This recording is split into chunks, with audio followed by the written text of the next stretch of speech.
With the new Microsoft Flight Simulator due to come out early 2020, is it the end for Xplane 11? Well, we're going to talk about it in this video. But before we do, why not click that like button and why not hit that subscribe button so you're notified when Air Force Muscle is taking off and you can join in with us. Let's go!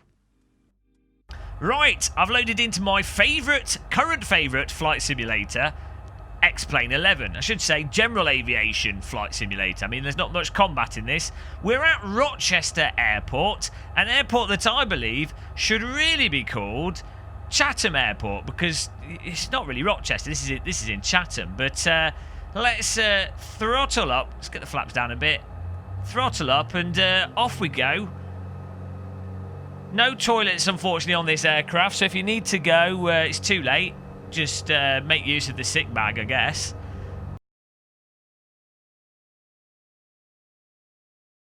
Is this the end of Xplane 11 with Microsoft Flight Simulator 2020? Possibly. Possibly, but not entirely. So, the reality is, Xplane 11 is established. As a result, it's got loads of mod content, it runs pretty well, it works perfectly fine, it's a bloody fantastic simulator, and as you can see here, it looks absolutely gorgeous, so long as you're using, like we are, Orbex or Ortho4XP or add-ons that actually spruce it up a bit. If you were to drive this air drive. If you were to drive this location or fly this location, flaps up, without Orbex True Earth that I'm using here, this would not look anywhere near as nice as this does right now. But the point is, people will have already bought Terrain, True Earth, or just updated it, Ortho4XP as I say, and so they'll have got something that they're pretty comfortable with. They'll have got mod planes that they're pretty comfortable with. They'll have something that works. And when you've got something that works, you're kind of reluctant to then move to something else, you know. You're normally pretty happy with it.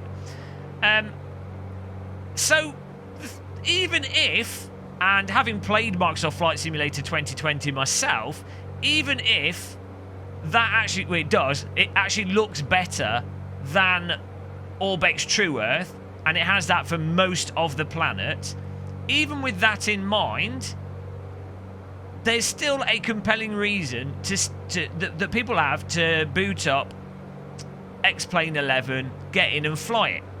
Also, separate to that, because Microsoft Flight Simulator 2020 is a new simulator, in some ways it will likely be more demanding in certain situations than Xplane 11.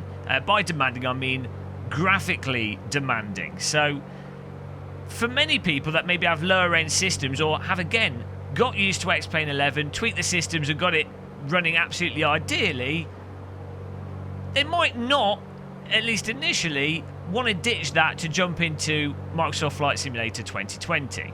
Again, established users, I think, even with the new simulator coming out, will stick to Xplane 11, or at least have a reason to load it up. There's always going to be plenty of things in Xplane 11 to keep existing users and even new users more moving forwards engaged and wanting to play Xplane 11. Of course, because Flight Sim 2020 is a new simulator as well, it won't have all the actual features that are already in Xplane 11. I think the biggest one, the one that Microsoft have been getting shouted at, is the fact that Xplane 11 now has VR support and actually works reasonably well in VR. You do need a fast computer to run it if you want to get a decent performance, but fundamentally VR is working in Xplane 11. If you want to do a VR flight, Xplane 11 is going to be the sim for you to do that in. And I honestly don't see Microsoft Flight Simulator having VR in it for at least 6, 8, or maybe 12 months after its actual release. So this always happens with all established software. It happens with driving simulators, racing simulators, and just any software, really. When you've got something that's established and working for you, why jump ship and suddenly move to the new thing if the old thing is actually working perfectly fine. And the simulation, actual air simulation, but the actual vehicular simulation, the physics in Xplane 11 are extraordinary. And as far as I can tell, from the very limited time I had with the pre-alpha version of Microsoft Flight Simulator, basically comparable. You know, when I played Microsoft Flight Simulator 2020, it did appear to me as the weather effects and stuff were a little bit more dynamic, a bit more interesting. But the general flight nature of the aircraft was very comparable between the two simulators. So much so that, you know, the difference between Microsoft Flight Simulator 2020 and Xplane 11 was much smaller than the physics differences between the original Microsoft Flight Simulator, or Prepare 3D with small aircraft, and Xplane 11. So, you know, it's only really the most compelling aspects of Microsoft Flight Simulator 2020 really are going to be the actual terrain, the graphical fidelity, which is in the product by default, whereas in Xplane 11 you have to add to it. But if you've got Xplane 11, you probably already have added to it, and you've probably already got stuff to a level that is more than satisfactory for the majority of your flight needs. If you're flying in an area that happens to be covered by Orbex, for example. I mean, look at this, guys. It's a Dartford crossing. I mean, this is extraordinary. I know Microsoft Flight Sim 2020 is really impressive. It's super impressive. I was almost crying playing Microsoft Flight Simulator 2020. But you know what? As I look into the distance here, we can see the sort of Canary Wharf poking through the Shard right in the distance, like 3 pixels in the 3 pixels of buildings there. We can see the London skyline. We've got Dartford crossing here, looking absolutely amazing. We'll do a circle of this. We'll fly under it. Why not? I mean, this looks insane. This looks insane, and the lighting's superb as well in Xplane 11. I mean, look at the way that the Dartford Crossing Bridge is actually shaded. You can see the cars on the motorway. And this, at the moment, I'm running on a I don't know what resolution it is. One of those 35-inch ultra-wide monitor. I think it's 340 something by 1440 resolution. I've not memorised the resolution of this screen yet. And we're running at more than at least 60 hertz. I've not got a frame rate monitor on the screen, but, you know, we're running at a really nice, smooth, stable frame rate with something that... this looks bloody incredible. This time of day in Xplane 11 especially just looks... This is mind-blowing to me. As someone that originally played flight simulators on, you know, like an Atari ST, the F-22 stealth fighter and stuff, and sims with like three polygons, this has passed. It passed Xplane 11 with Orbex or Ortho for XP, passes that visual threshold to allow you to fly VFR and just really enjoy that sightseeing aspect of flight simulation and just the wonder of flying. And with the VR support, but obviously we're recording this in 2D for convenience sake. I always get this. Why Gamer Muscle when you own when you've got a Pimax, a Valve, a Rift S? When you've got every VR headset on the market, why are you not in VR? Because it's easier for filming and video making in 2D. And some people complain when we film in VR, it makes them motion sick. But there you see. I think it's Blue Water over on this side, but you've got IKEA down here. I think that's that big building there on the right is the IKEA. Go shopping. I know it might be, there's a big supermarket, which I think might be shopping centre, mall, as you Americans say, and then there's an IKEA down there. Very nice IKEA. Highly recommend IKEA meatballs. That's where it's at. Yeah, we know. Don't beep at me. We're going to fly under the Dartford crossing here. At least the bridge part of it. The Dartford crossing is basically motorway one way and underground the other. So, let's fly under that.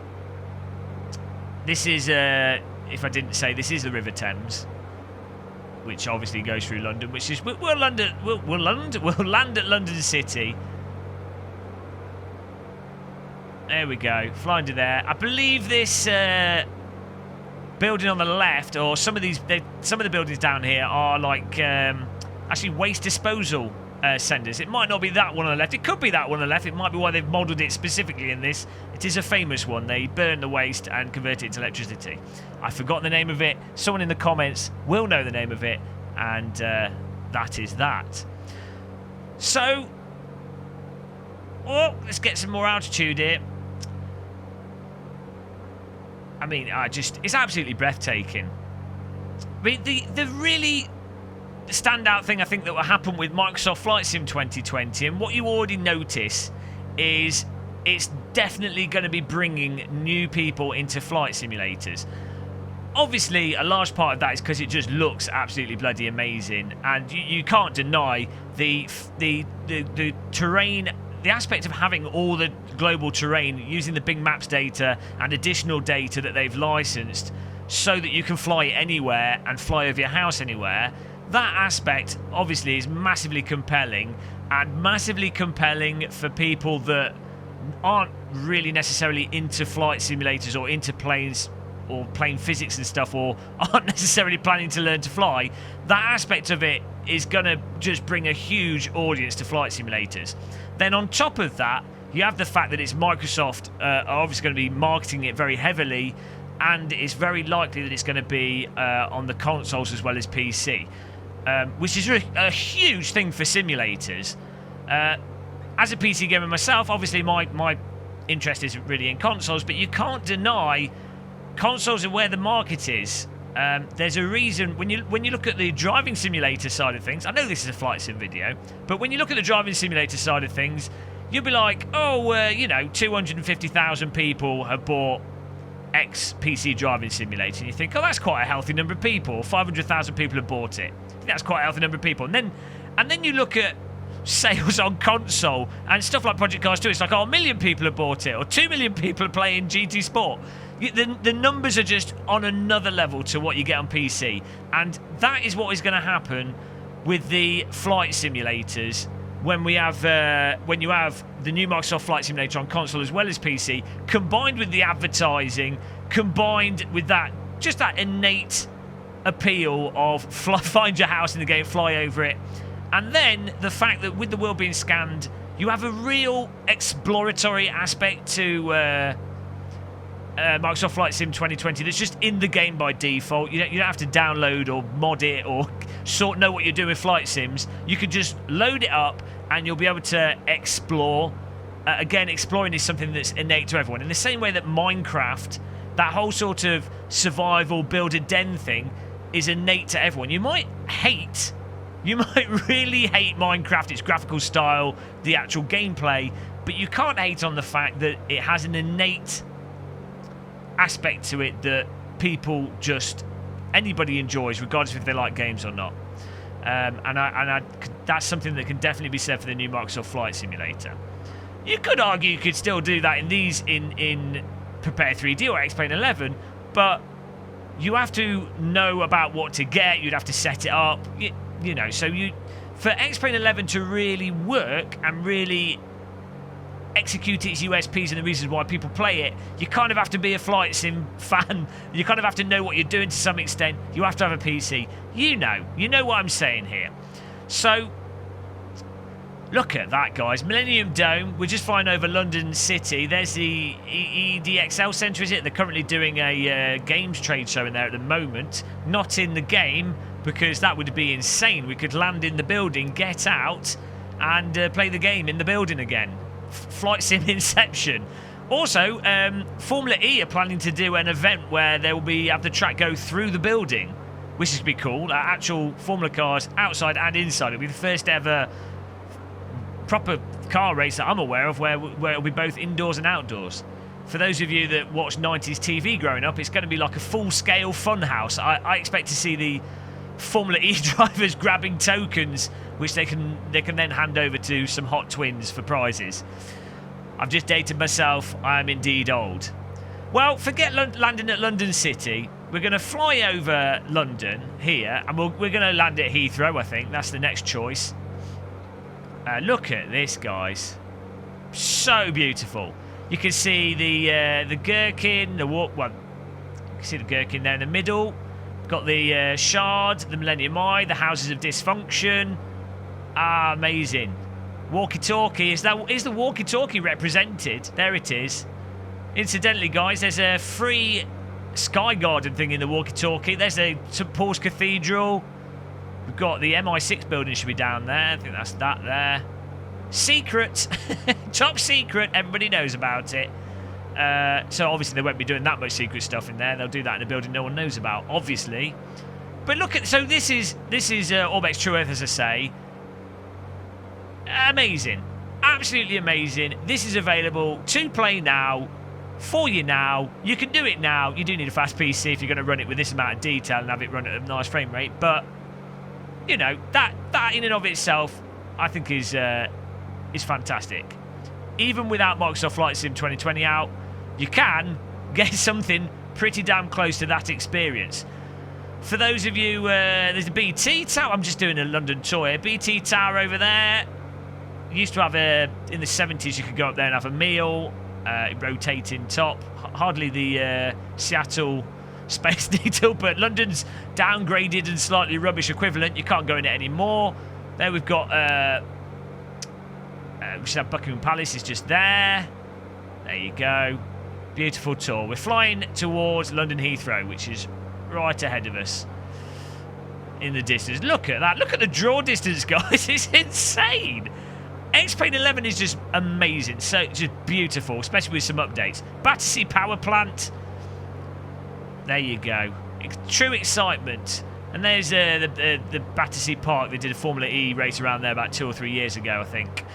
So, you know, and my thing is really more that my big encouraging thing with Microsoft Flight Sim in how it relates to Xplane 11 is that it's just going to bring more people to flight simulators. I do think,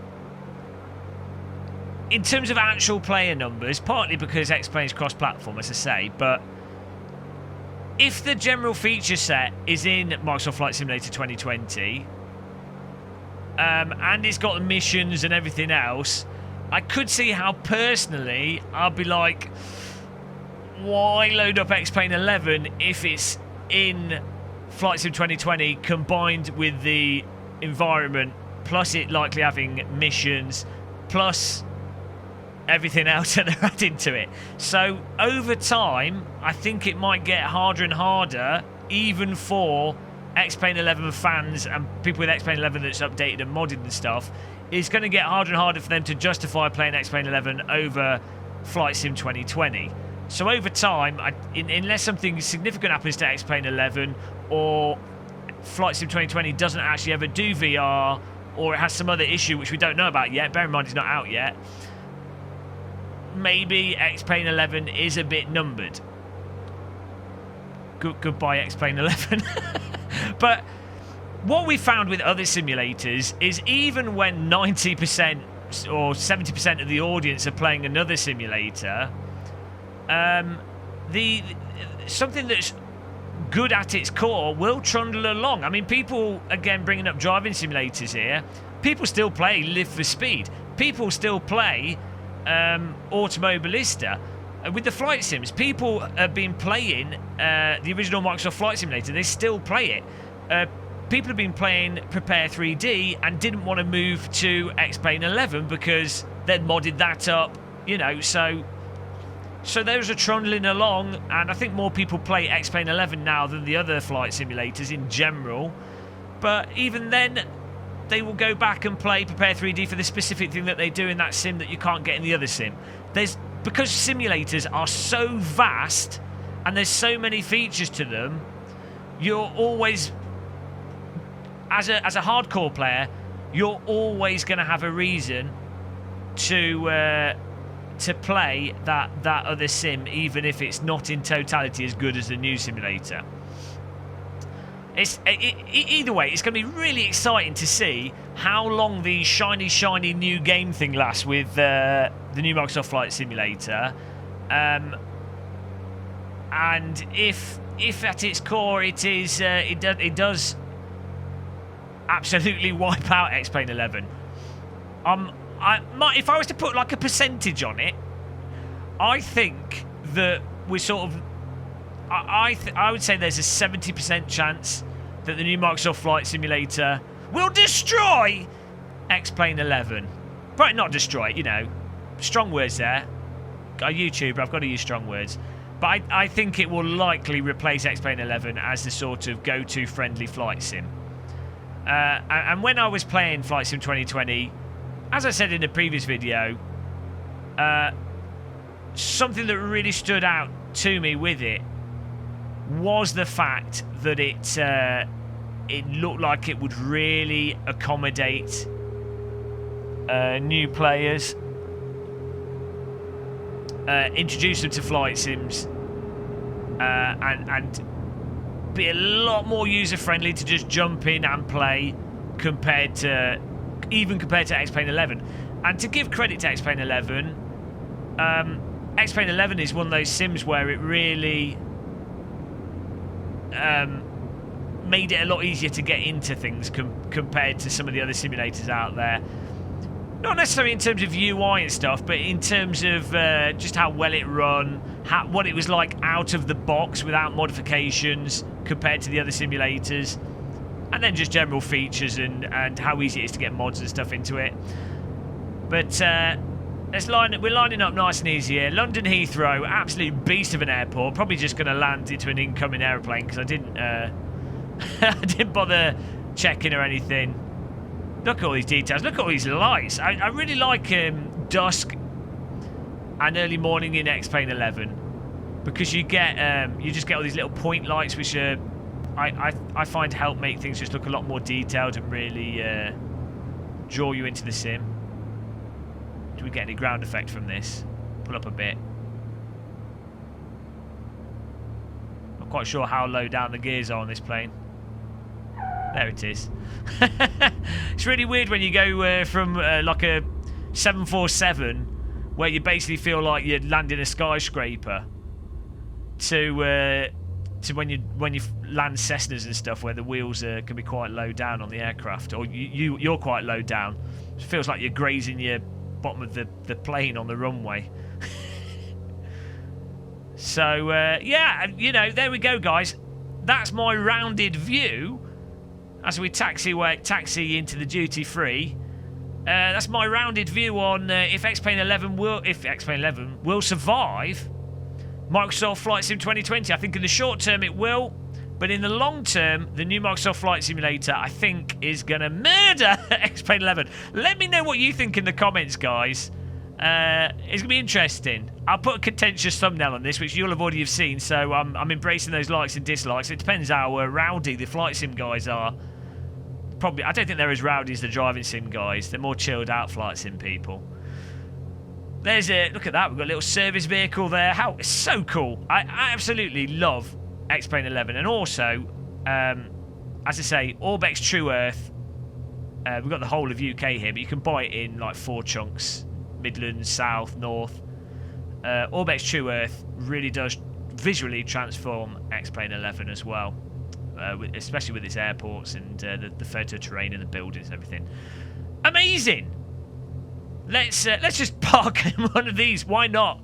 I mean, we'll just totally use up. I doubt you'd be parking a little Cessna type plane or Bushcraft Baron in one of these in real life. You'd be parking in some shed somewhere. You wouldn't be welcome here. We'd have been shot down. They'd be like, "What are you doing? We've got 40 747s to land. You blocked the whole runway up, you fool." GamerMuscle Airways sued.